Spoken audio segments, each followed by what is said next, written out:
रघुनाथ जी लिखे होंगे।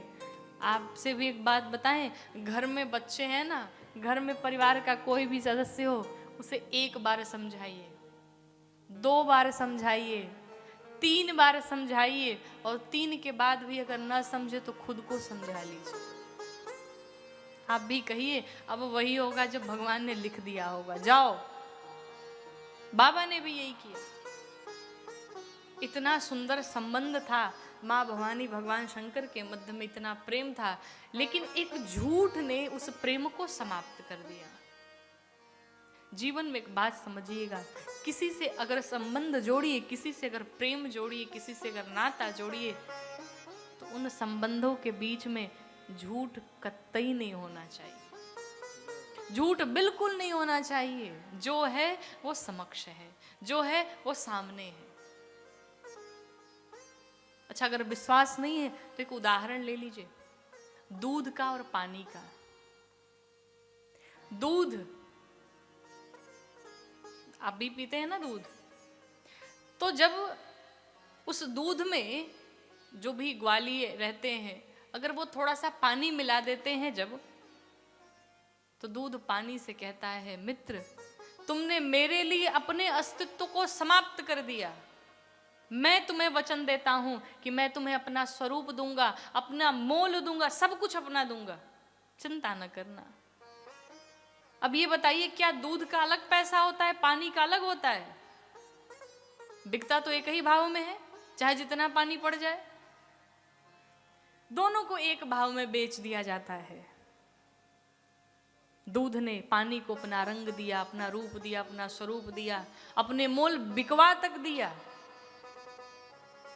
और जब वो दूध घर में आता है तो हमारी माताएं उस दूध को गर्म करती हैं, और जब उस दूध को गर्म करती हैं, जब दूध उबलने लगता है, जलने लगता है, तो पानी कहता है कि तुमने मित्र अपना स्वरूप दिया, अपना रंग दिया, रूप दिया, अपने ही मोल में मुझे बिचवा भी दिया, और मेरे रहते हुए मेरे मित्र को कोई जला नहीं सकता।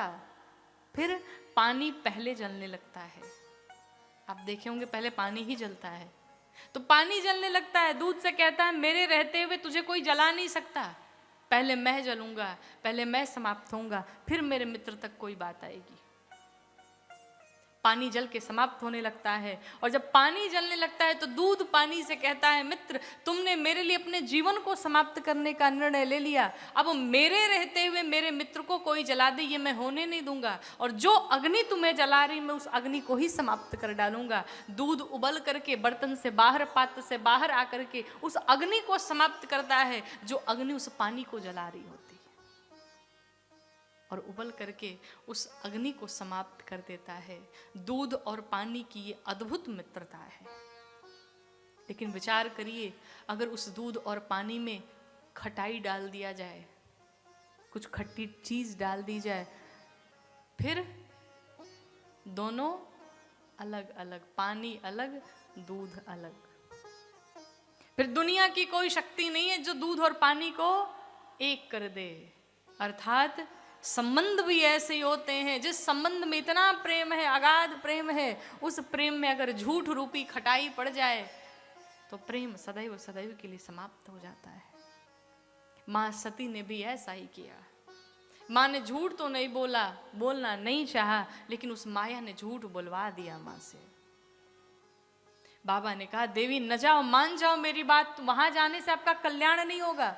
लेकिन मैया ने बात नहीं मानी, और जब नहीं मानी बाबा ने विदा कर दिया, जाओ, विदा कर दिया। जब मैया पहुंची दक्ष प्रजापति के यहाँ, दक्ष प्रजापति ने सबको इतना त्रास दिया, मैया से कोई बात तक नहीं कर रहा है। बहने भगिनी मिली बहुत मुस्कुराता, बड़े मुस्कुराए जा रही हैं बहनें। अच्छा, आपको कोई देख के थोड़ा सा मुस्कुराए तब तो ठीक है, लेकिन अगर देख के बहुत मुस्कुराए जा रहा हो, समझ लेना कुछ गड़बड़ चल रहा है। उपहास वाली हंसी होती है।